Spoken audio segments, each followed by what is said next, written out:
Hermanos, vamos a avanzar hoy al último mandamiento, el 10º mandamiento. Vamos a darle lectura a este mandamiento que dice así, el 10º mandamiento. No codiciarás la casa de tu prójimo, no codiciarás la mujer de tu prójimo, ni su siervo, ni su criada, ni su buey, ni su asno, ni cosa alguna de tu prójimo. Se fijan, nosotros hacemos mucha referencia a este 10º mandamiento. Hemos visto la importancia, no es que tenga mayor importancia que el resto de los mandamientos, sino que este mandamiento es una buena herramienta de diagnóstico, ¿verdad? Es lo que Pablo utiliza, como vamos a leer otra vez después en Romanos capítulo 7, cuando Pablo habla de la concupiscencia. Porque este 10º mandamiento está en la raíz del resto de aquellas cosas que Dios prohíbe, ¿verdad? Cuando nosotros hablamos, por ejemplo, si vamos a la segunda tabla de la ley y nosotros decimos honra a tu padre y a tu madre, ¿verdad? Y recuerdan que ahí también hablamos de toda autoridad. En el fondo de nuestro corazón, allí en la carne, en el hombre antiguo, en el hombre pecaminoso que está en nuestros miembros, en nuestra carne, hay un deseo y una inclinación a la rebeldía. Se fijan, la raíz de la rebeldía primero viene en una inclinación, en un deseo en contra de autoridad, ¿verdad? No matarás. Antes de que sea una acción y un acto, viene en una inclinación, un deseo de ira hacia alguien, de rechazo, de ira, de odio hacia otra persona a la cual quisiéramos eliminar, ¿verdad? Se fijan una vez más que está en la raíz de la acción externa.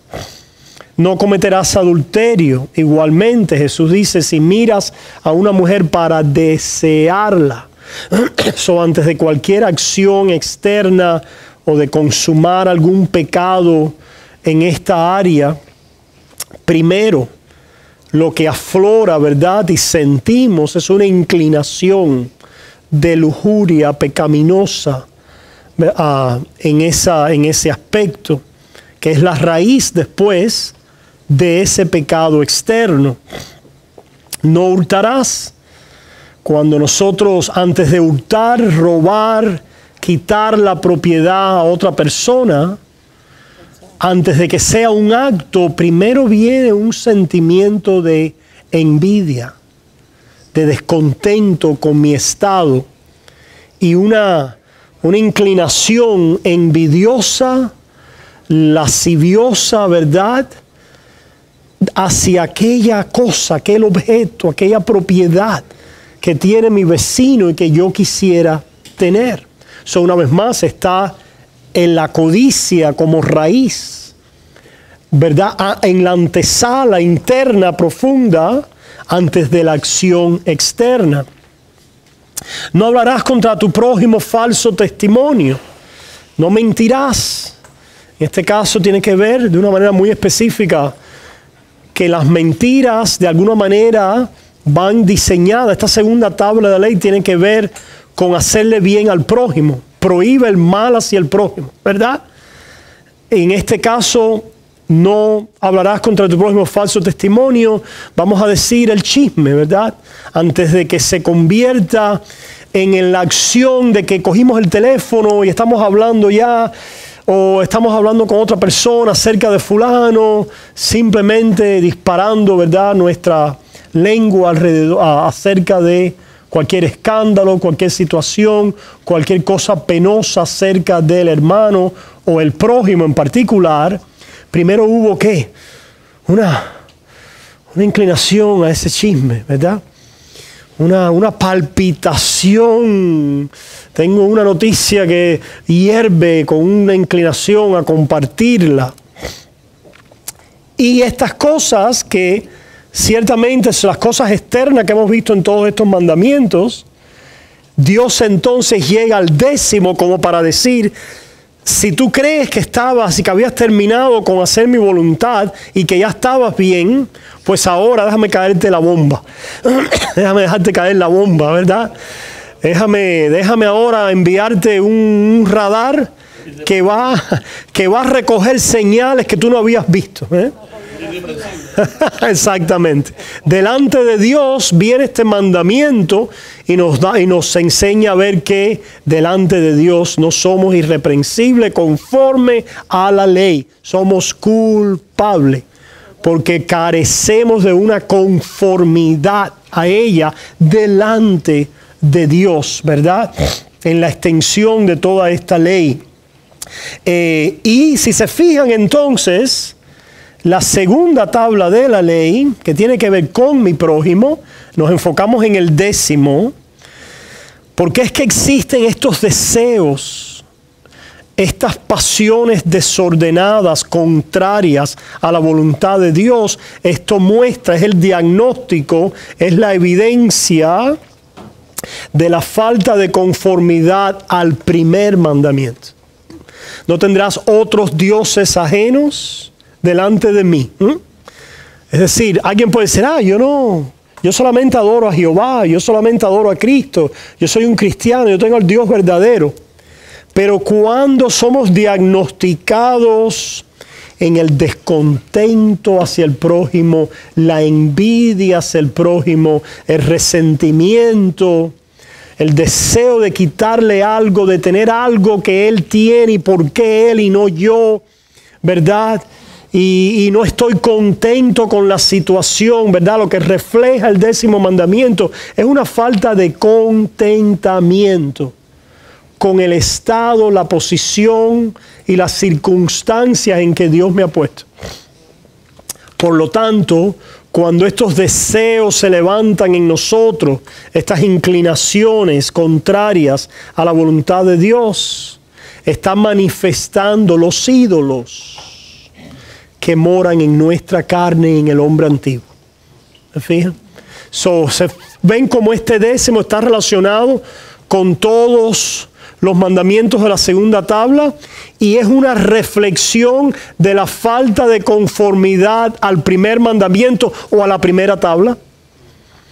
Nos deja ver de cuántas maneras no estamos plenamente, completamente satisfechos, entregados al amor de Dios, que Él no es nuestra primera satisfacción y lugar. ¿Cuándo tenemos este deseo? ¿Cuándo tenemos esta inclinación? ¿Cuándo sentimos esta pasión desordenada? Esto es pecado. La Biblia lo condena.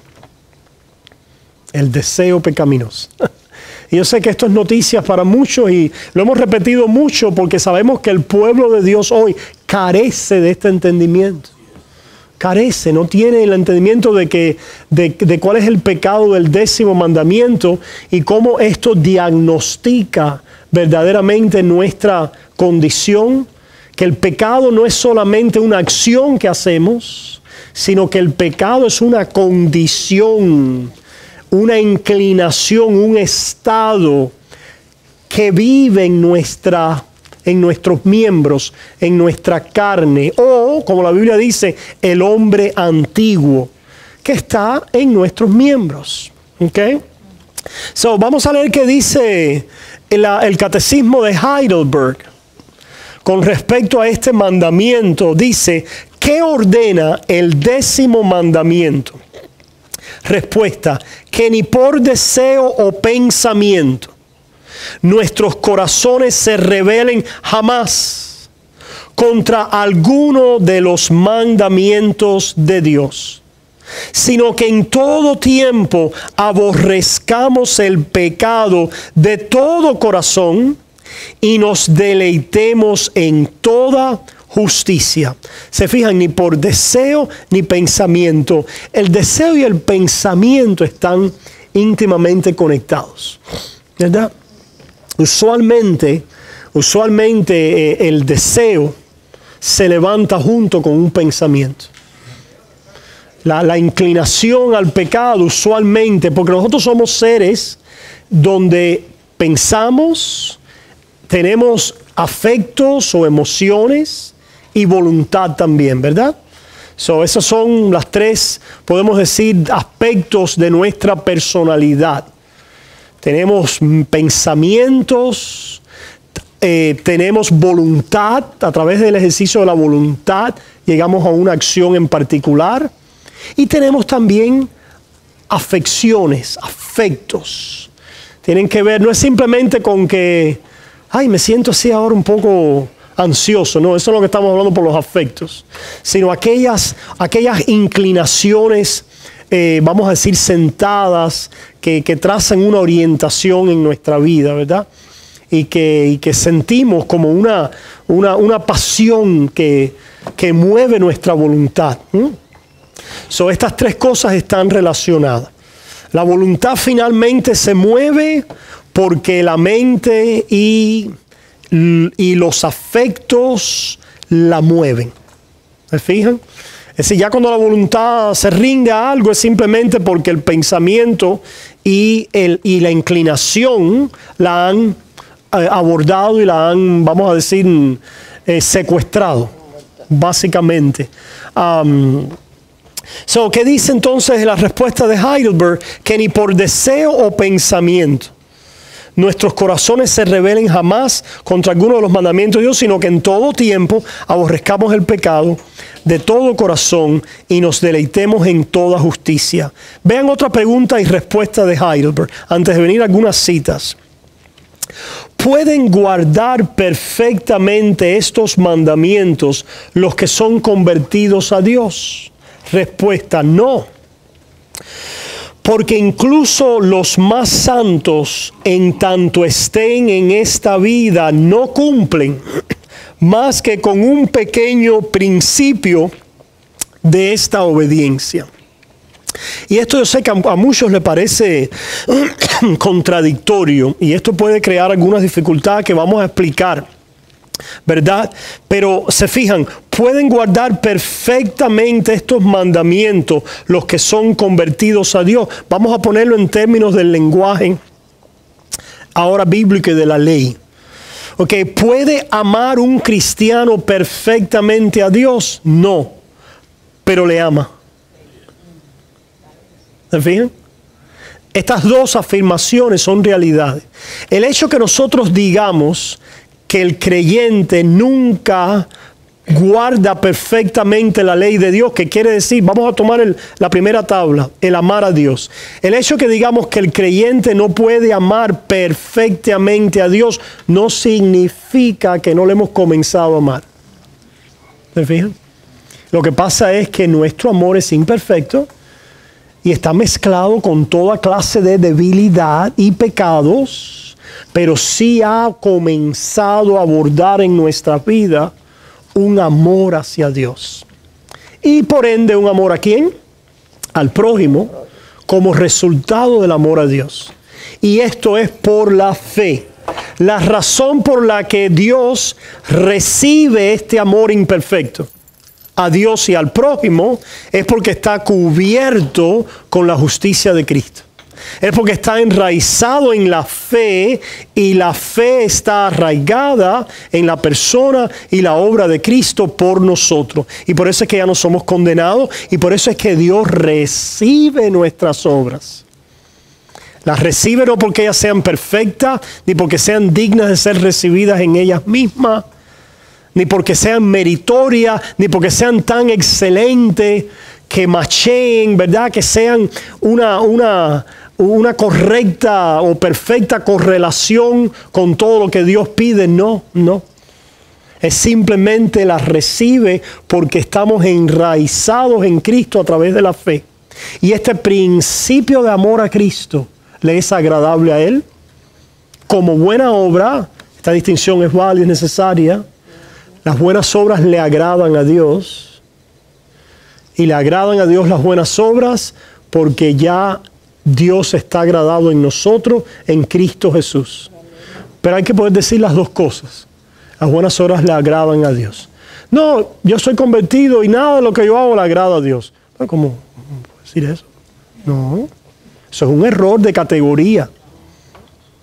Una cosa es decir que todas tus buenas obras aún están contaminadas con el pecado. Y otra cosa es decir que no hay nada bueno en ti que es un fruto del Espíritu. Ha habido un amor que Dios ha derramado en ti y ha comenzado a manifestarse hacia Él. Has comenzado a amarle.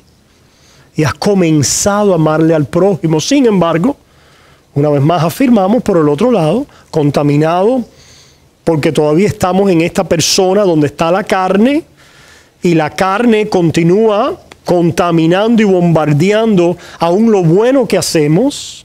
Sin embargo, por la gracia de Dios en Cristo, a través de la fe, Dios recibe nuestro servicio y nuestro amor y nuestras buenas obras, ¿verdad? Una ilustración que se ha usado para utilizar de ejemplo, ¿no?, para esta enseñanza, es cuando nosotros como padres recibimos el primer dibujito de nuestro niño. Y era un garabato. Es decir, si vamos a suponer que cualquier padre pudiera pintar un carro, vamos a decir. Y no sé, yo soy más mal pintor desde niño. Pero bueno, me parece que un carrito lo podía más o menos, me perfeccioné un poquito ahí en el carrito. O en el avión. No, en los tiburones yo lo pintaba muy bien. Cogí más o menos y pintaba un tiburón, ¿ok? Pero imagínense un niño de 4 años, pinta un tiburón ahí, ¿verdad? Ahora el padre lo recibe y dice, ¡wow! ¡Qué lindo está eso! Que te quiero mucho, mi hijo. ¡Wow! ¡Qué lindo está, papá! ¿Verdad? Bueno, el Señor, porque recibe nuestras buenas obras en Cristo, en nuestra relación pactual de gracia, en Cristo Jesús, nos dice, mi hijo amado, me ha servido. Qué bueno es tu servicio. Qué buena es tu obra. Te amo. ¿Te fijan? Y cubre las demás imperfecciones y las perdona por la gracia de Dios. ¿Se fijan? Y eso es lo que nos incentiva a la idea de que podemos servirle más y crecer, y hay libertad para servirle, para entregarnos más. Ya no hay condenación. Ya no estamos bajo la ira de Dios, sino bajo el afecto, el placer y la aceptación y la justificación de Dios en Cristo Jesús. Podemos servirle, ¿verdad? Eso es lo que dice esta otra pregunta, ¿verdad? No, porque incluso los más santos, en tanto estén en esta vida, no cumplen más que con un pequeño principio de esta obediencia. Sin embargo, empiezan a vivir firmemente, no solo según algunos, sino todos los mandamientos de Dios. Una vez más, esto parece, ¿verdad? Pero ¿cómo es eso si yo fallo en todos? Pero recuerda una vez más, volvamos. Primera y segunda tabla de amar a Dios y amar al prójimo. Tú has comenzado a amar a Dios y has comenzado a amar al prójimo a través de la fe. Has comenzado. Entonces, ahora, ¿y qué quiere decir eso? Empieza a desglosar los mandamientos. Tú has comenzado a ver al Dios trino y verdadero como digno de adoración y alabanza.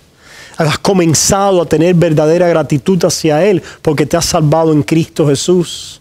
Has comenzado a darte cuenta que Él es espíritu y no es un Dios servido a través de imagen o criatura. Ahí está ¿qué? Primer mandamiento, segundo mandamiento, ¿verdad? Has comenzado a darte cuenta y a ver que el nombre de Dios es para orar, para adorarlo, para la salvación, para confesarlo como Salvador, no para tomarlo en cualquier, ¿verdad?, cosa vana, en cual que has comenzado a darte cuenta de eso, ¿verdad? Y has comenzado a tener un fruto, lo empiezas a amar de esta manera.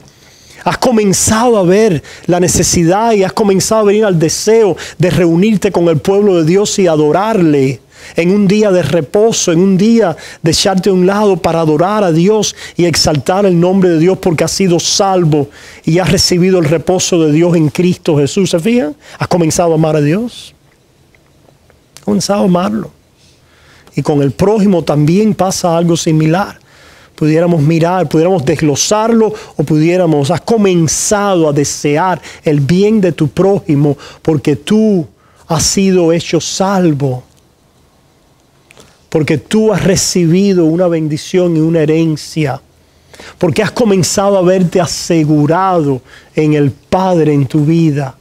Y por lo tanto ahora has comenzado a hacer algo hacia tu prójimo desinteresadamente, por el mero hecho de un bien hacia él. Contaminado, pero ciertamente, ¿qué vamos a ganar ahora del prójimo? No, simplemente tenemos la libertad en Cristo ¿de qué? De comenzar a hacerle un bien, de servirle. Gracias, Señor.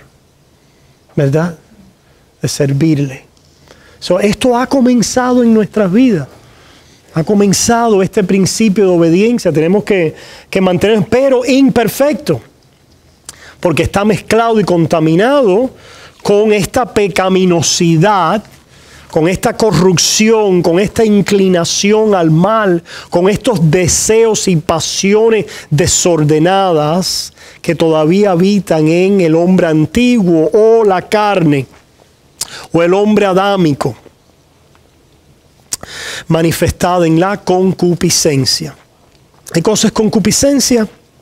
Los deseos engañosos, los deseos malos, los deseos pecaminosos. No hay nada malo con los deseos. Con los deseos conforme a la voluntad de Dios. Sino lo que Dios condena son los deseos contrarios a su voluntad. Una última pregunta aquí en el catecismo que vale la pena leerla y meditar en ella es la siguiente. Entonces, ¿por qué quiere Dios que se nos predique tan rigurosamente los 10 mandamientos? Pregunta, ¿quiere Dios que se predique rigurosamente los 10 mandamientos? Sí. En esto fallamos, pero debe ser nuestra objetivo, nuestra meta como maestros, como predicadores, no dejar de predicar la ley, mantener en mente la necesidad de predicar la ley. El instinto a abandonar la ley de Dios en la predicación, en la enseñanza, en la meditación propia, en la oración, no es del Espíritu. La Biblia nunca dice que la ley de Dios es mala. El instinto de alguna manera a una relación con la ley negativa, a una visión, perspectiva, comentario de la ley como mala o negativa, no es del Espíritu, es de la carne, ¿verdad? Es alguna mala interpretación, mal entendimiento acerca de la ley de Dios. Ahora, es tan perfecta y tan santa y tan justa y tan buena y tan excelente como Dios lo es, que revela nuestra maldad. Que revela y expone y saca al descubierto nuestro mal. Y nunca la podemos cumplir a cabalidad ni perfectamente, aunque hemos comenzado a tener frutos. Por eso yo utilizo esta palabra, ¿verdad? Sí es obediencia, sí es santidad, sí es justicia, pero son los frutos del Espíritu. ¿Y por qué la palabra frutos es tan significativa? Porque es el fruto de Cristo, fruto de la fe. Por eso es que la palabra frutos es importante. Cuando nosotros solo hablamos de obediencia y santidad, etcétera, y nunca podemos calificar que esta obediencia, que esta santidad, que esta justicia es un fruto del Espíritu, es un fruto de fe, es porque estamos obviando, relegando, echando a un lado el método de gracia a través del cual venimos a esta obediencia. Estamos oscureciendo el Evangelio y la gracia que hace posible esta nueva vida en Cristo y esta nueva obediencia.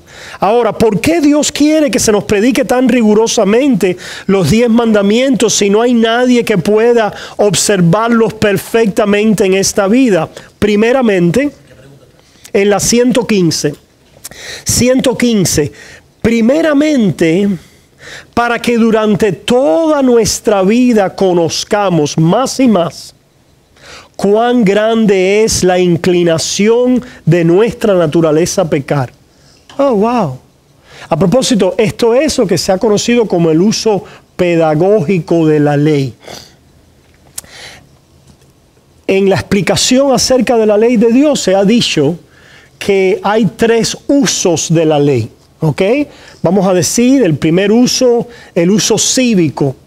Es el uso que el gobierno, las leyes, las autoridades hacen de la ley moral de Dios. Los gobiernos, todos los gobiernos condenan el asesinato. Y si alguien asesina a otra persona, va preso, al menos, o va a la pena capital. Bueno, eso es un uso cívico de la ley. Los ciudadanos de cualquier país temen la condena de quebrantar ese uso cívico de ese mandamiento. Ok, pero eso no es todo el que es de uso para nosotros la ley de Dios.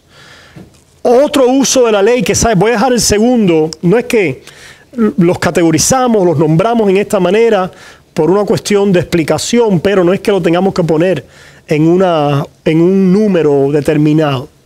Otro uso de la ley que se ha conocido como el tercer uso es el uso de la ley para el creyente. En otras palabras, que ya al no estar condenado a ser un hijo de Dios, un hijo amado de Dios, haber sido justificado, la ley ya no me condena, pues la ley de Dios es la regla de fe y de práctica. Es como yo averiguo qué es lo que le agrada a Dios. Es como yo puedo descubrir la voluntad de Dios y cómo yo debo vivir. La razón por la cual eso es importante, porque todavía estando en esta carne, la carne es una inventora de leyes. Y vamos a estar, si no tenemos el mandamiento delante de nuestros ojos, y meditando en él, y conociéndolo, y comprendiéndolo, nos vamos a ir tras nuestras propias invenciones de leyes, como le pasó a la iglesia durante la Edad Media. Y todas aquellas obras que inventaron, el andamiaje de la Iglesia Católica Romana, y nos pasa hoy también. Si siempre el hombre está añadiendo, tergiversando, creando sus propias leyes, cuando tenemos la ley revelada de Dios en los 10 mandamientos. ¿Afirmamos el uso tercero de la ley? Por supuesto que sí. Cada vez que nosotros enseñamos un mandamiento, decimos, esta es la voluntad de Dios. Esta es la forma en que debes vivir. Ese es el tercer uso de la ley. Sin embargo, no es el principal uso, aunque pareciera que este fuera el principal uso. ¿Y por qué es que no es el principal o preeminente uso, aunque es un uso muy importante? Porque antes de nosotros poder entregarnos a la obediencia de un mandamiento en particular, Dios quiere que corramos ¿a quién? A Cristo Jesús. En otras palabras, Dios tiene un uso de la ley a través del cual ahora, aún como creyentes, nos continúa empujando o entregándonos a los brazos del Salvador, llevándonos a los brazos de Jesús en su gracia, en su perdón y en su favor y gracia no merecida. Y eso es, interesantemente, lo que el Catecismo de Heidelberg dice primeramente. ¿Por qué? Porque la otra obediencia, la nueva obediencia, va a ser un resultado, un fruto de este movimiento a Jesús. Primeramente, para que durante toda nuestra vida conozcamos más y más cuán grande es la inclinación de nuestra naturaleza a pecar. Ese uso pedagógico, como se le ha llamado, o el espejo, de alguna manera, diferentes ilustraciones que se han utilizado para esto, donde vemos el pecado que mora en mí. Y lo descubrimos más creciente y profundamente. ¿Y qué es lo que hace esto? Miren ahora lo que sigue. Y así busquemos con más fervor la remisión de nuestros pecados y la justicia de Cristo. En otras palabras, cuando la ley de Dios es rigurosamente enseñada en su excelencia y su perfección, nos damos cuenta que la única manera de pararnos delante de Dios y la única manera para poder dar un paso de esa presencia de Dios en servicio a Él es clamando y reclamando una vez más el perdón inmerecido de Dios y la justicia imputada de Cristo a nuestro favor. Es ese uso pedagógico, preeminente, principal de la ley, porque entonces la vida del cristiano, que es un continuo arrepentimiento, es un continuo voltearnos de nuestra corrupción, del pecado como corrupción y estado de ¿qué? De deseos, ¿verdad? Y pasiones pecaminosas antes de haber hecho un pecado. Y constantemente viendo y descubriendo cada día más esa pecaminosidad y corrupción en mí. ¿Qué hago con eso? No puedo hacer más nada que salir corriendo a Cristo, confesándola y diciéndole: oh Señor, perdóname, por tu justicia solamente es que me paro delante de ti. Oh Señor, y renuévame para hacer tu voluntad. No me dejes ser arrastrado por este, como yo le llamo, monstruo que mora en nuestros miembros, porque yo soy tu hijo, te pertenezco. Me paro ahora como hijo delante de ti, Señor, por la justicia de Cristo. ¿Se fijan, hermano? Ese es el arrepentimiento constante del creyente, del cual salen los frutos de fe y de arrepentimiento. Por eso nosotros hemos definido el arrepentimiento, creemos bíblicamente y sometemos esta definición al uso de aquellos que escuchen. Usualmente las personas solamente tienen ojos para el arrepentimiento, su definición como el dejar de pecar. Como yo robo, ahora no robo más, me arrepentí. Yo adulteraba, ahora no adultero más, me arrepentí. Yo mentía, ahora no miento más, me arrepentí. Esos son frutos de arrepentimiento. Porque el arrepentimiento, antes de ser el abandonar un pecado en específico, es el arrepentirnos de la corrupción y deseos pecaminosos que pupulan en nuestra carne y que vemos diariamente por la ley, y estamos confesándolo y volteándonos a la persona de Cristo, esto es, a su justicia y a su perdón, a mi posición asegurada en Él. Es decir, el arrepentimiento es voltarme de mi pecaminosidad primero, de aquella pecaminosidad que es de raíz en la carne, que yo no puedo quitarme, que está en mis miembros, y la confieso. Y le digo a Dios: gracias por Jesús, perdóname este deseo de adulterio, Señor. Padre, lo veo en mí, esto es pecado, esto es malvado, no es conforme a tu voluntad. Perdóname, Señor. Gracias por la justicia de Cristo a mi favor, porque ya yo no soy un adúltero. Porque tú dices que ahora yo soy santo y justo en Cristo Jesús. Eso es arrepentimiento. De ese arrepentimiento verdadero saldrán frutos.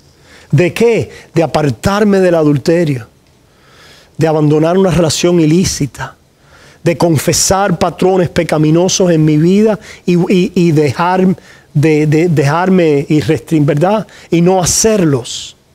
Pero el arrepentimiento en la raíz, como la fe, que es la otra cara del arrepentimiento, es que es en la conciencia reconocer nuestra maldad y reconocer ciertamente, no es que no reconozcamos también las acciones, pero lo que hacemos es que reconociendo las acciones vamos profundo. ¿A dónde? A la raíz.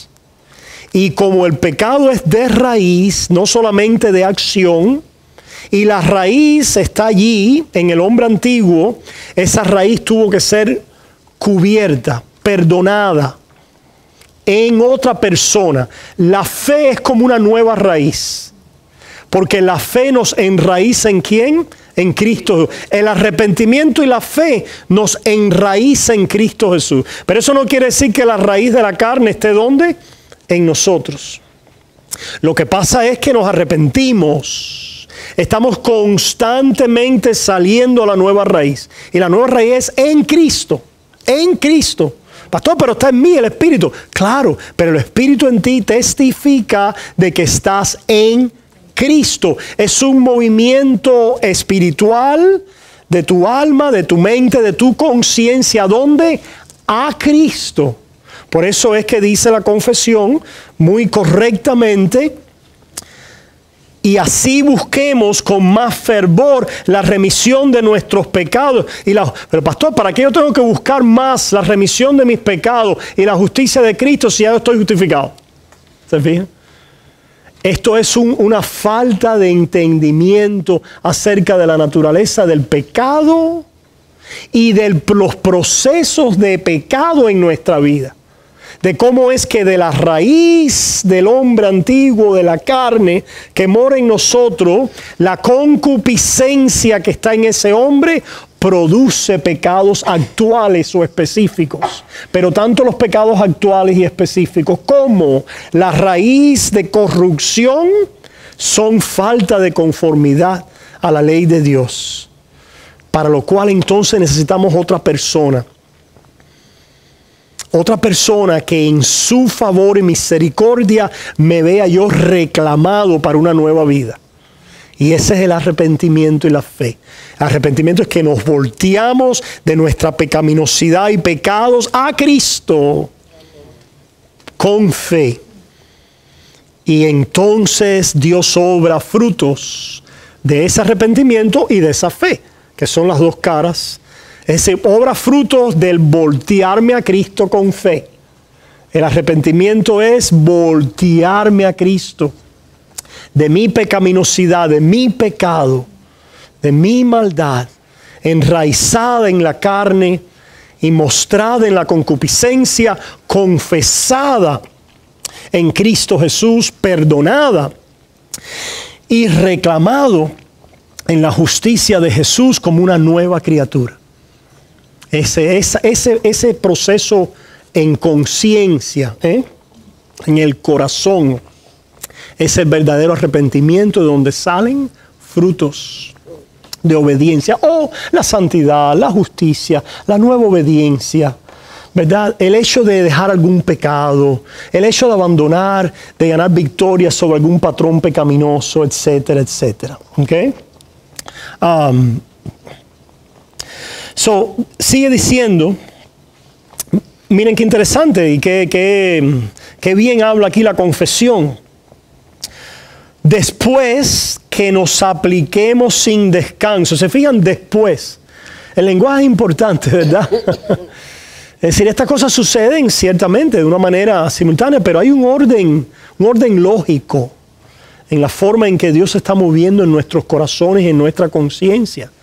Es que nos da esa convicción de pecado y lo que debemos hacer es salir a Cristo en su misericordia y perdón. Pero si nos estamos validando por la obediencia, lo que no tenemos, ¿verdad? Paz, la paz del perdón y de la justicia de Cristo, a menos que empecemos a orar y a cambiar. Y es solamente cuando veo un cambio en mí que ahora quieto mi conciencia. Pero es una conciencia en el perdón de Cristo que trae la paz y la tranquilidad para obedecer. Ciertamente la obediencia es una bendición, es la bendición de Dios, ¿verdad? Pero si nosotros no podemos estar tranquilos en el sentido de aquietar nuestra conciencia hasta que yo obedezca. Pastor, pero eso es bueno. Que no esté tranquila mi conciencia hasta que obedezca. Ahí es donde nosotros decimos, tu obediencia debe ser un resultado de tu conciencia tranquila.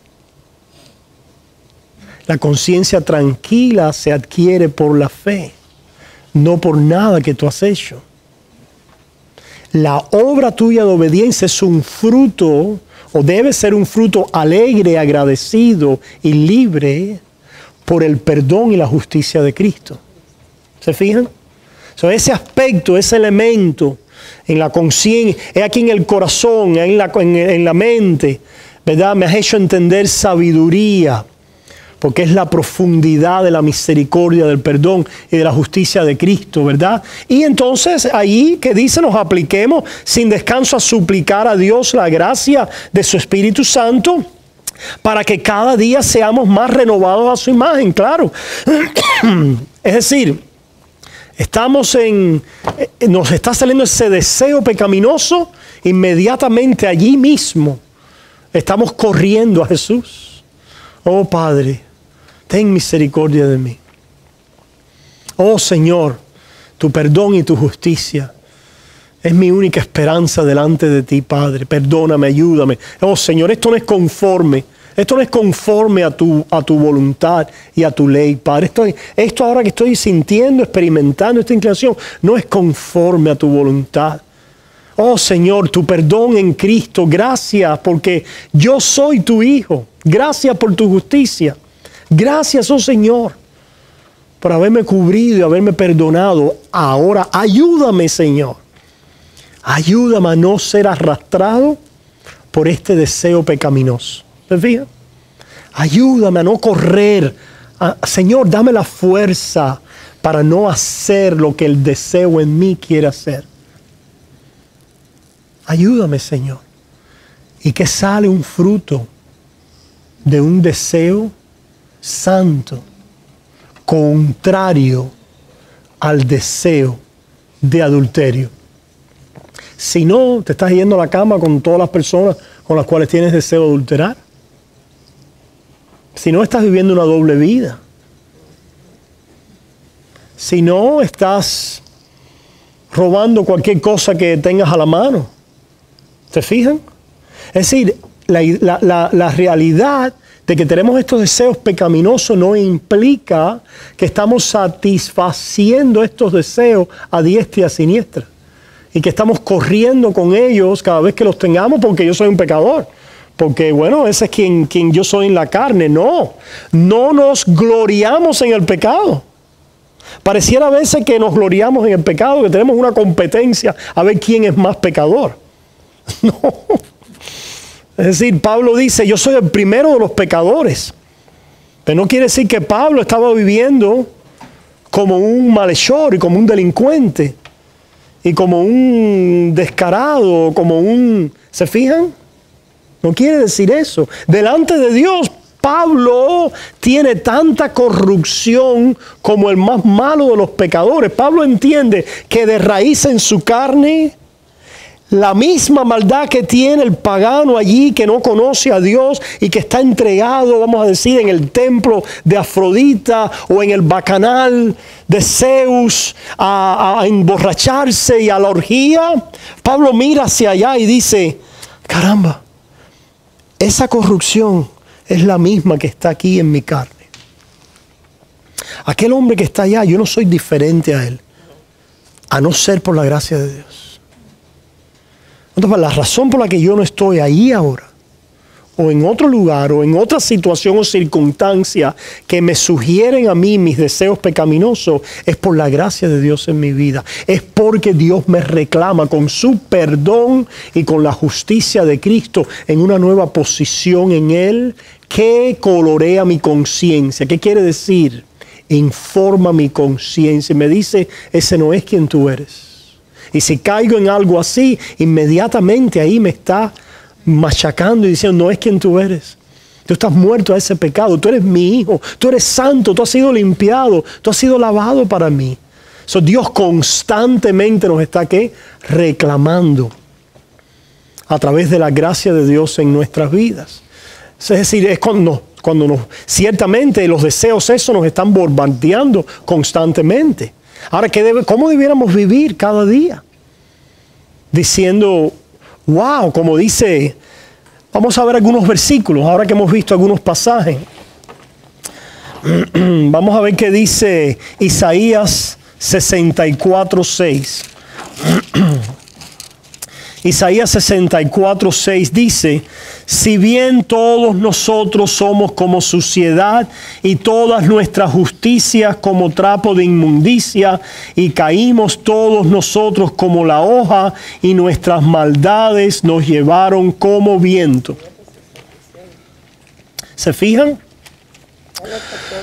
Isaías 64:6. Algunos cristianos de alguna manera no pueden confesar esta realidad en la vida de un creyente. Dicen que ya el creyente no tiene esta suciedad que habla Isaías, que ya el creyente no tiene trapo de inmundicia como habla Isaías, que ya el creyente no tiene estas maldades de las que habla Isaías. Pero Isaías está confesando lo que es una realidad en nosotros, en nuestra carne. Y cómo es que delante de Dios y delante de los 10 mandamientos de Dios y el pacto de su ley, somos malos, inicuos, ¿verdad? Y nuestras justicias como trapos de inmundicia. Esto es algo que el cristiano debe continuar confesando. En Cristo Jesús somos la justicia de Dios, somos santos, somos justos, somos amados y comenzamos a obrar conforme a esta identidad. Pero en nuestra carne, en nosotros mismos, en la raíz de la carne, ciertamente que ya ha quedado cubierta, ya ha quedado crucificada en Cristo, ya hemos ganado una nueva conciencia como santos, amados hijos de Dios, pero confesamos que la carne es esto. El hombre antiguo que vive en nosotros es esto que queda descrito aquí por el profeta Isaías. Por eso es que él dice en Isaías capítulo 6, cuando Dios se le presenta en una visión como el Dios 3 veces santo, Isaías clama acerca de sí mismo y dice, Isaías 6, cuando se aparece la visión de Jehová en el templo, y se aparecen entonces los serafines, Isaías 6 comenzando en el 3. Y el uno al otro daba voces diciendo, Santo, Santo, Santo, Jehová de los ejércitos, toda la tierra está llena de su gloria. Y los quiciales de las puertas se estremecieron con la voz del que clamaba, y la casa se llenó de humo. Isaías, ¿qué dijo? Ay de mí, ay de mí. Ay de mí, que soy muerto, porque siendo hombre inmundo de labios y habitando en medio del pueblo que tiene labios inmundos, han visto mis ojos al Rey Jehová de los... Pastor, eso ya nosotros no tenemos que decir porque Jehová no se aparece así ya. Cada vez que tú lees la ley de Dios y meditas en ella, debieras decir, ay de mí, ay de mí. Es decir, esto es lo que está ausente en la confesión contemporánea evangélica de hoy. Está ausente esta profundidad de sinceridad, de confesión delante de las... ¿Cómo conocemos al Dios que es 3 veces santo? Bueno, Dios no se te va a aparecer en una visión como Isaías, pero Dios te ha dado su palabra, y su palabra, parte de ella es su ley santa. Y cuando es rigurosamente predicada y enseñada en toda la extensión de lo que ella significa, lo que debe salir del alma es, ay de mí, miserable de mí. Es parte, pero hay una parte hoy de la cristiandad que aparentemente no quieren ya confesar así. Y ciertamente hablan algo que es real, que ya somos hijos de Dios y que ahora soy la justicia de Dios y que ya no soy lo que era antes y que aunque yo no soy lo que quiero ser, ya no soy ya como era. Todo eso es verdad.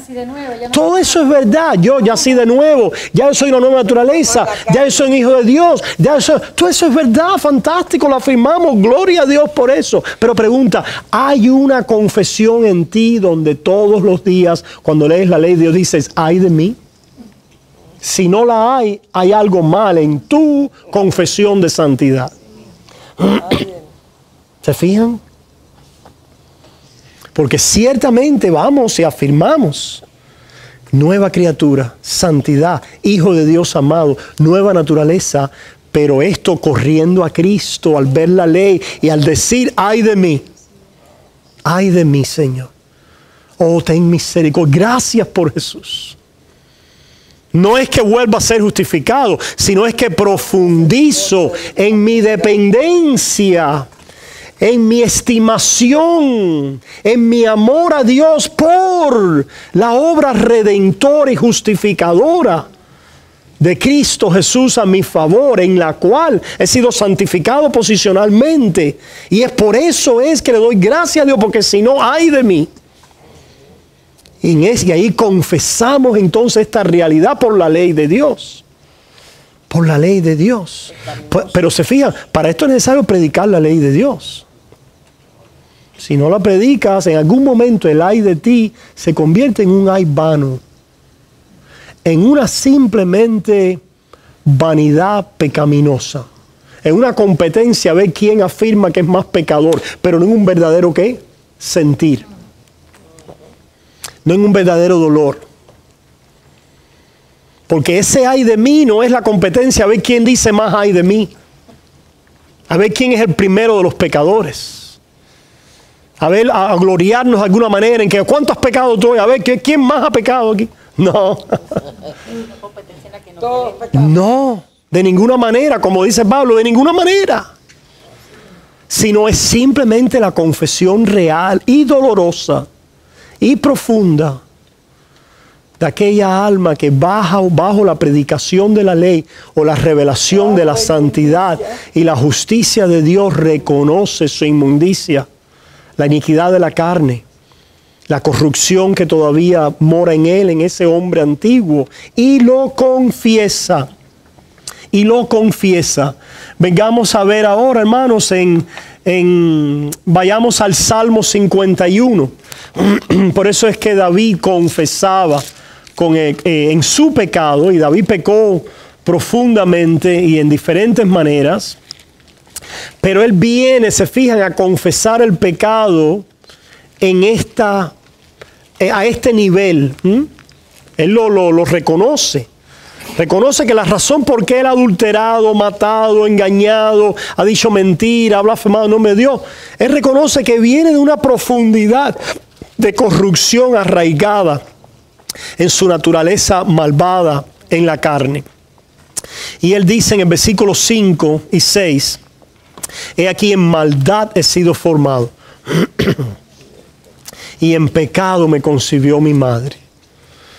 He aquí tú amas la verdad en lo íntimo y en lo secreto me has hecho comprender sabiduría. David está reconociendo la corrupción de raíz de su carne. Y está corriendo así a la piedad y a la misericordia de Dios.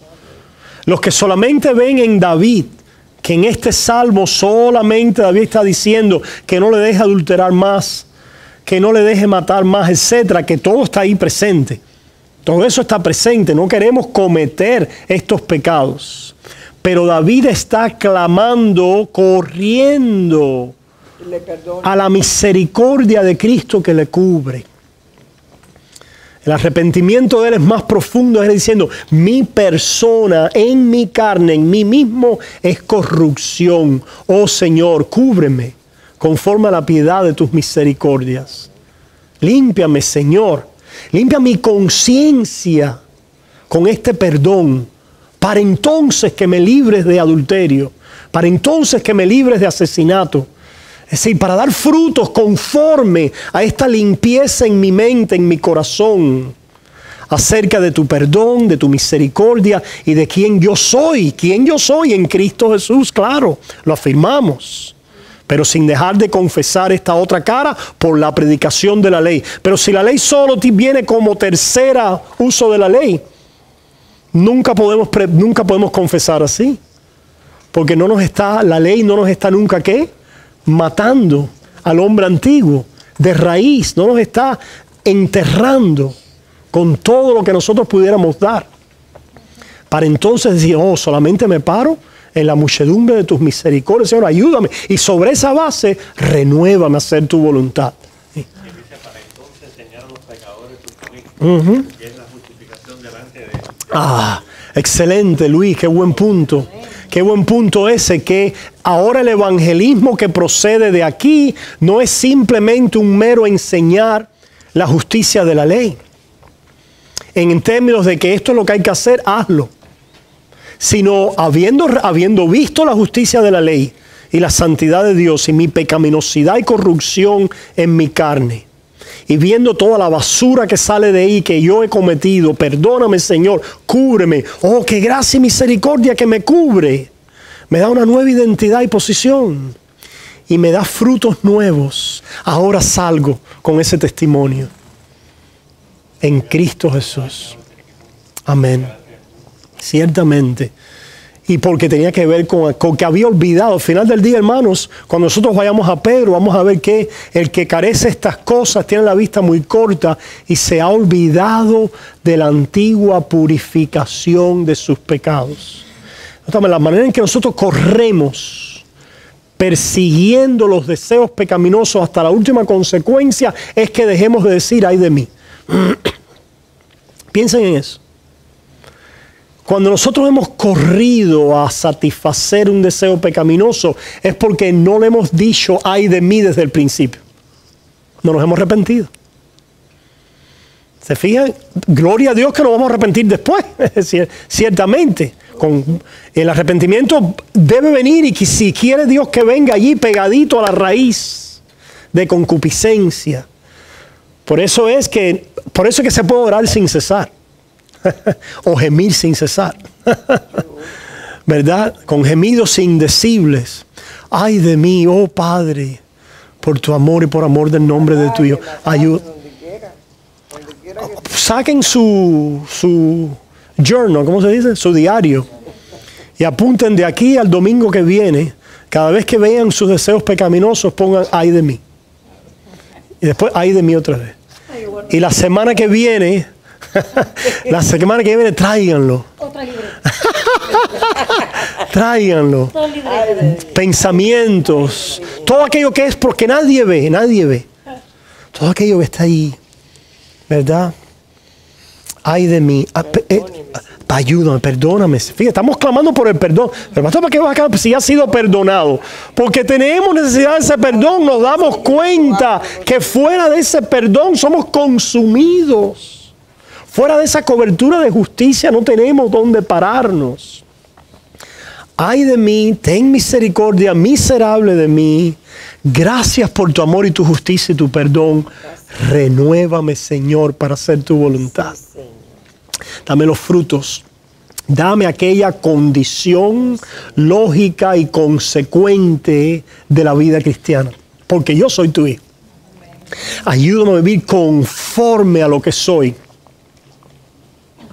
¿Se fijan? Y lo que soy, lo soy no porque lo he hecho. Lo soy por declaración tuya. Lo soy por veredicto justificador. Lo soy por veredicto santificador posicional en Cristo. Tú me has declarado a mí un impío, santo, justo y perfecto en Cristo Jesús. Señor, ayúdame a vivir conforme a lo que tú has declarado en mi vida. ¿Se fijan? Y esto viene con el ay de mí, viendo la ley de Dios, con la confesión y verdad y el perdón y la justicia de Cristo, y inmediatamente sale ¿qué? La gratitud. Del ay de mí vamos al gracias, Señor. Gracias, Señor.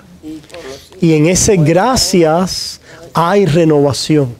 Ya esa gracia, Señor, es renovación y gratitud y fruto de su Espíritu. Jacob decía, perdone mis hijos, Señor. Oramos también por... sabe lo que hace. Vamos entonces una vez más, vemos allí en Romanos capítulo 7, una vez más en Romanos capítulo 7, oímos, y este pasaje lo hemos trillado muchas veces, tratando de comunicar esta misma realidad, ¿verdad? ¿Qué diremos pues? Versículo 7. ¿Qué diremos pues? ¿La ley es pecado? En ninguna manera. Porque yo no conocía el pecado sino por la ley. Porque tampoco conociera la codicia. Si la ley no dijera, no codiciarás. ¿Qué es la codicia? El deseo prohibido, pecaminoso, falso, malvado, contrario a la voluntad de Dios. Mas el pecado, tomando ocasión por el mandamiento, produjo en mí toda codicia. Toda codicia. Este es Pablo hablando. Algunas personas no se pueden tragar esta píldora como la realidad de un creyente. ¿Y qué han hecho con este pasaje? Esto no es un creyente. Esto es Pablo antes de su conversión. Y así tergiversan las escrituras. Porque no entienden, quizás. ¿No les ha amanecido esta revelación? Claro que sí, elemental, Ana. Ana dijo, él está pidiendo perdón ahí, por supuesto. Esta es la declaración de un penitente, de un confesor, de alguien que está confesando algo profundo, que no confiesa a alguien, a no ser que sea por la revelación, iluminación del Espíritu. Él está diciendo aquí, ay de mí, ay de mí. Es lo que dice después. Versículo 24 más abajo, miserable de mí. ¿Quién me librará de este cuerpo de muerte? Está diciendo, ay de mí. Ahora, ¿qué dice? Versículo 25, gracias doy a Dios por Jesucristo. Ahí está lo que dice el Catecismo de Heidelberg. Primeramente, para que durante toda nuestra vida conozcamos más y más cuán grande es la inclinación de nuestra naturaleza a pecar y así busquemos con más fervor a Cristo, la remisión de nuestros pecados y la justicia de Cristo. Después, que nos apliquemos sin descanso a suplicar a Dios la gracia de su Espíritu para que cada día seamos más renovados a su imagen. Pablo, ay de mí que vio en toda codicia, produjo en mí toda codicia. Pablo comenzó a mirar más y más, como dice aquí el Catecismo, la inclinación de su antigua naturaleza a pecar. Y ya era una nueva criatura. Pero la evidencia de nueva criatura, de nueva naturaleza, es primero esta sinceridad del Espíritu. Claro. Y en el caso del 10º mandamiento, y particularmente en el lenguaje, ¿verdad?, que tenemos aquí, es nuestra falta de contentamiento con el bien del prójimo. No toleramos el bien del prójimo. Piensen, hermanos. ¿Nos alegramos con el bien del prójimo? Hemos comenzado, debe haber un comienzo. Por lo menos empezamos aquí a confesar cuando no nos alegramos. Y pedir por ellos. Y empezamos a pedir perdón, ayúdame, Señor. Y ahí entonces empieza a haber una cierta paz y tranquilidad con el hecho de que a mi amigo de 20 años le dieron el trabajo que yo quería y a mí me zumbaron para el almacén. ¿Por qué hiciste eso, Dios? La voluntad de él. Oye, qué bueno, qué bueno. Ya, sí. Yeah. So, la envidia, hermano, la ingratitud, ciertamente, la falta de contentamiento. Por eso es que está relacionado con el primer mandamiento. Porque el primer mandamiento es, no tendrás otros dioses. Pero si la promoción era un ídolo, ¿te fijan? Vuelvo a esto, porque estos son, los cristianos no matan, no adulteran, ¿verdad? No roban, pero como chismean, caramba. Pero, qué envidiosos somos, caramba.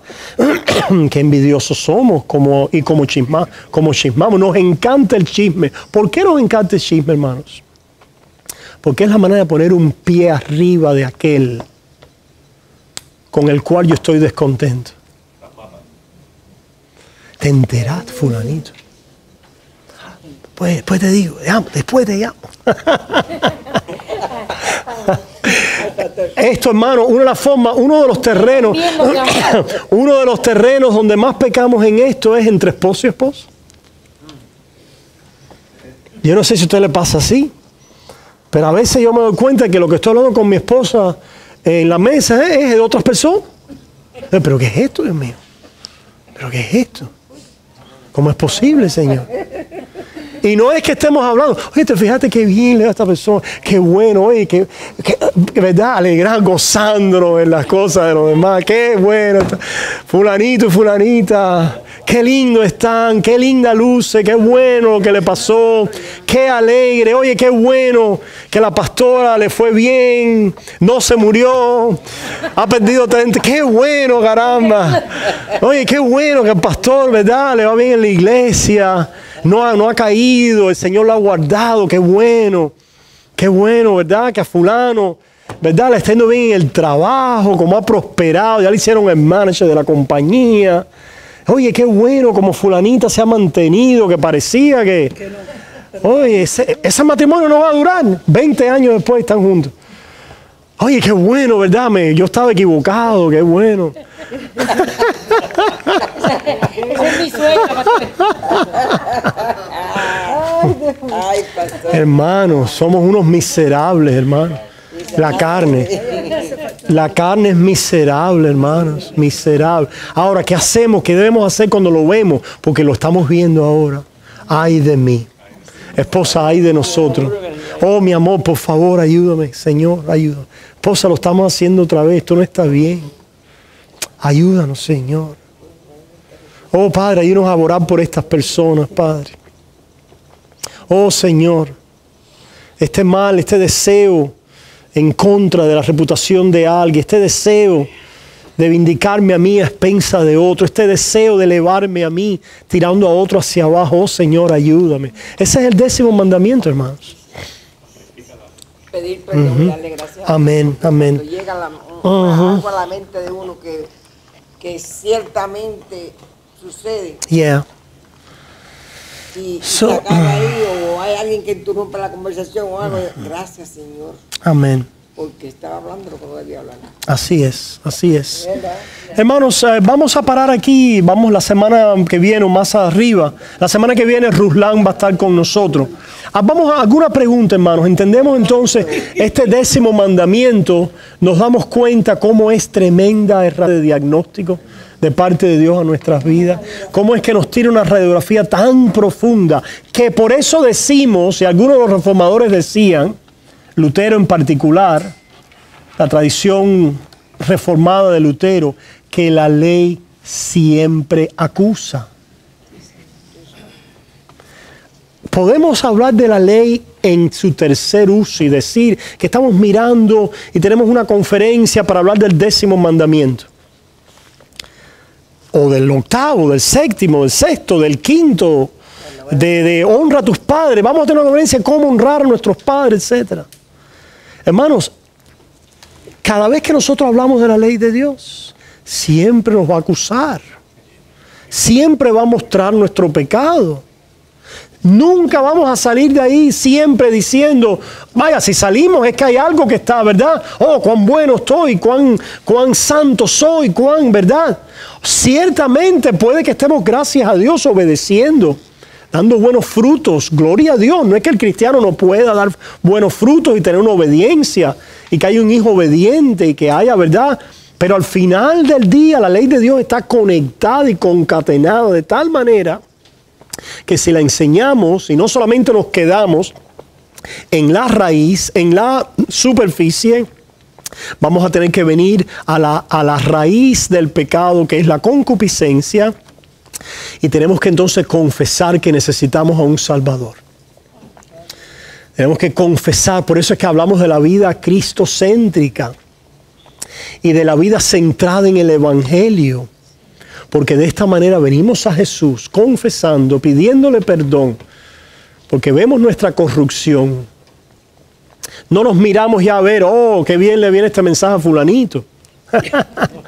Oh, este mensaje es para fulano de tal. Para todos. Es primero para mí.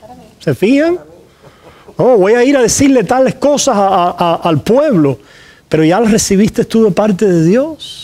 Te identificas tú como se identificó Isaías, como se identificó Jeremías, con aquel corazón perverso de iniquidad. Pastor, ya yo tengo un corazón nuevo. Sí, lo tienes en Cristo Jesús. Pero en ti mismo está la carne. Ya yo soy una nueva naturaleza porque estás en Cristo Jesús. Así es. Y las dinámicas de estar unido a Cristo es la nueva creación. Es tu nueva naturaleza. Es tu santidad, tu justicia y tu posición delante de Dios. Esa es tu nueva naturaleza. Pero si Cristo sale de ti, no hay nada ontológicamente en ti nuevo. ¿Qué quiere decir ontológicamente? En términos de tu ser. No es que Dios te ha puesto una inyección de santidad. No es que Dios te ha inyectado, transfundido una nueva habilidad. No. Es que Dios te ha unido a otra persona. Y al haberte unido a otra persona pactualmente, de tal manera que es como si lo que Cristo ha hecho, tú ya lo hubieras hecho. Esa unión en tu conciencia, en tu pensamiento, en tu mente, te redarguye con la predicación de la ley en Cristo Jesús, que viene y te acusa una vez más, porque lo que quiere hacer Dios a través de esa predicación es acusar a la carne. Para que tú te separes de la carne, porque ya no le perteneces a la carne, esa es la realidad. Porque es que el pecado no se enseñorea más de ti, porque ya tú no eres condenado por él. Y al no ser condenado por él, ya no le perteneces, aunque te afecta. Pero vivimos hoy en día, hermanos, un testimonio simplemente de triunfalismo, de los cambios, de las transformaciones, de la santidad, de la justicia. Pero para llegar ahí, llegamos por una teología no de gloria como quieren llevar muchos. Es decir, la teología de gloria es la que dice, porque ya yo tengo deseos santos, porque yo ya no hago esto, no hago aquello. La teología de la cruz dice, ay, miserable de mí, porque estos deseos malvados de corrupción están en mí todavía. Oh Señor, gracias por tu misericordia. Ayúdame y renuévame, porque soy débil y veo mi corrupción y mi maldad. Miserable de mí, ay de mí. Gracias por Jesús. Y esa es el arrepentimiento y la fe y las dinámicas de voltearnos constantemente a Cristo, de volver una vez más a la cruz, a nuestro perdón y a la justificación para nuestra santificación progresiva. Que en términos de progresivo, ciertamente Dios nos llama a crecer y abundar más en el bien. Pero cuidado, hermanos, con esto. Porque cuando parecemos que hemos crecido, hemos madurado, volvemos a ver la realidad de nuestra carne, aflora nuestra carne de diferentes maneras, pero gloria a Dios que Dios está continuamente santificándonos. Aunque yo afirmo el término progresivamente, porque ciertamente a lo largo vamos madurando, creciendo en una mayor dependencia en Cristo, lo cual se traduce en frutos, ciertamente de justicia y de santidad. Esto no es una ecuación así. Si por un mes estás en la iglesia y en un mes estás constantemente ahí pegado a Cristo, vas a abandonar la adicción. Ya no vas a ser más tentado con la pornografía. Ya vas a abandonar el chisme. No necesariamente. Está en tu carne. Eso es un proceso continuo a lo largo de toda tu vida. Y si te enfocas en Jesús, eventualmente Dios en Cristo es un bálsamo. Es un bálsamo que consuela, que asegura, que nos ama, que nos llena, que nos separa. Y cuando viene a ver sin darnos cuenta, estamos haciendo cosas santas. Y estamos obrando y viviendo conforme a la voluntad de Dios crecientemente. Y le damos gracias a Dios por eso. Yeah. Ese llamado como cuando predicamos, que también dice el Señor, venía a mí todo lo que te cargan. Correcto. Exacto. Ese hay claro. Gracias. Gracias. Sí, Teófila, la teología de gloria viene por la fuerza que ya ha adquirido. Pero la teología de la cruz viene por la debilidad y la necesidad creciente que veo en Cristo Jesús.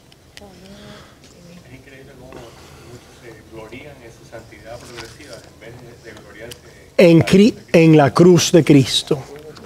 Ujú. Cristo que es todo. Yeah.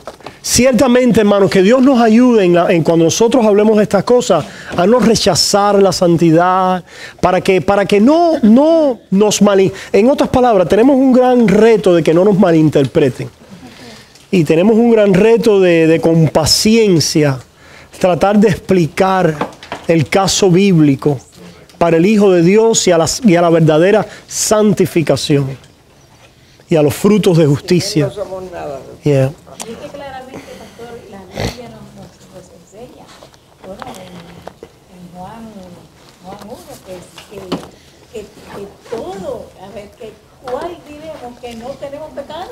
Exactamente. Mentiroso. Vendremos otra vez a este mandamiento antes de concluir ya los 10 mandamientos, una sesión más, y después entonces nos moveremos adelante. Estoy pensando, hermanos, hemos trabajado tanto con el catecismo que yo veo que deberíamos terminar las partes que nos faltan. Cuando terminemos con los 10 mandamientos, nos vamos a mover a otras partecitas en él. Es bien sencillo. En algún momento ya trabajamos con la oración modelo también en algún momento, que también está aquí, pero lo podemos tocar otra vez brevemente. Quisiera, hermanos, que ustedes, tenemos muchas herramientas que a lo largo del tiempo le hemos proveído. Pero esta herramienta, este catecismo, hermano, es un estudio para un discipulado con alguien, para una casa de grupo pequeño, para reunirnos con una familia, para nuevos creyentes. ¿Cuándo van a empezar? Cuando ustedes quieran. ¿Y dónde podemos obtenerlo, pastor? Yo les puedo dar en español, míralos aquí. ¿Cuándo van a empezar? Hermanos, cuando ustedes quieran. Por ejemplo, la hermana Irene quiere que la visiten y que alguien la discipule. Seguro que Tomen ventaja. Ahí está. Tome ventaja de ella. Tome ventaja en el sentido de que acérquense a ella. Seguro que si yo te cocino y ella, ya tú no vas a dejar. Acérquense a ella y, claro que sí, y cubran con ella el catecismo de Heidelberg. ¿Ok? Así como con otros, hay otros también. Ahora, pastor, usted no sabe lo que está diciendo. Catecismo de Heidelberg. de verdad que yo quisiera encontrar. El catecismo de Heidelberg. Yo también quiero. Escuchen, hermano, el catecismo de Heidelberg no es bautista. El catecismo de Heidelberg enseña el bautismo infantil. Salte ese punto. Y hacemos la aclaración de por qué nosotros no enseñamos el bautismo infantil. Podemos ver lo que algunos hermanos reformados creen sobre el bautismo infantil, respetarlo y poner nuestra diferencia y nuestra calificación al respecto. Pero ahora yo no tengo simplemente que enseñar. Siempre enseñamos la confesión de fe bautista, y domingo tras domingo. Ok, ahora hay otra de las cosas, herramientas, eventualmente quiero compartir, es la confesión bélgica, que es bien extractada y excelente. Es decir, hemos leído el catecismo mayor y menor de Lutero. ¿Qué hacemos? Aprendemos de muchos maestros y de muchas confesiones. Pero no, yo soy bautista de esto y aquello. That's okay. That's okay. Es decir, yo te respeto esa posición, esa de eso. Pero creemos que hay una mejor manera de tratar con nuestra herencia reformada sin dejar de ser bautistas o reformados o bautistas reformados, porque al final del día las confesiones no son infalibles. Y podemos comparar una con otra y beneficiarnos de lo que aquí no está quizás mejor explicado, a lo mejor está en la otra confesión o en el otro catecismo. Por lo general, es decir, 2 o 3 punticos en los cuales yo lo explico y pienso y lo explico de una manera con ciertas calificaciones, pues adelante. Y es lo que vamos a hacer para que usted entonces también lo tenga bajo su haber, como hacemos también con la confesión de fe bautista, como podemos hacer con la confesión de Westminster. Hemos hecho algunas calificaciones sobre el punto del arrepentimiento, sobre el cual hemos traído creo yo, una mejor claridad al respecto, basado en la tradición luterana, que habla, creo yo, de una manera más precisa en esta parte. Y así nos beneficiamos, hermanos, de diferentes fuentes, enseñanzas, y ganamos un mejor consenso en nuestra confesión. ¿Alguna otra pregunta, hermanos, o comentario? Bueno, terminamos. Padre, gracias por esta noche. Llévanos hasta nuestros hogares y danos tu descanso y tu paz por el perdón de tu Hijo amado Jesús. Gracias por la justicia de Cristo a nuestro favor. Y renuévanos a través de Él, Señor, a nuevos deseos, conforme a tu espíritu y a tu voluntad, para amarte, para servir a nuestro prójimo, asegurados en la confianza y en el amor de hijos. Ayúdanos, Padre, porque te necesitamos. No dejes que el pecado y el enemigo gane ventaja de nosotros, porque no ignoramos sus pensamientos y maquinaciones. Gracias por Jesús. En su nombre oramos. Amén y amén y amén. ¿Cómo?